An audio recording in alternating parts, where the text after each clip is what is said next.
ఈ వీడియోలో మనం పవలింప సేవ నోము ఇంకా దశావతారాల నోము చూద్దాము. పవలింపు సేవకి కావాల్సింది 13 మంచాలు లేదా ఉయ్యాలలు, 13 పరుపులు, 26 మెత్తలు, 13 విసనకర్రలు లేదా వింజరమాల, 13 వెంకటేశ్వర స్వామి విగ్రహాలు, 13 గ్లాసులు లేదా గురుగులు.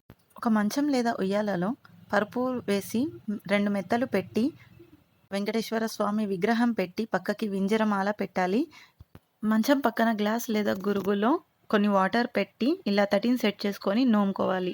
దశావతారాల నోము. దీనికి మనకు కావాల్సింది 10 ప్లేట్లు, 13 బంతి పువ్వులు, 13 పసుపు కొమ్మలు, 13 గ్రీన్ గ్రేప్స్, 13 తెల్ల పువ్వులు, 13 పువ్వొత్తులు, 13 గంధం బిళ్ళలు, 13 లేదా 26 గిన్నెల్లో వడపప్పు పానకం, 13 గిన్నెల్లో వెన్న, 13 తులసి దళాలు, 13 ఖర్జూరాలు.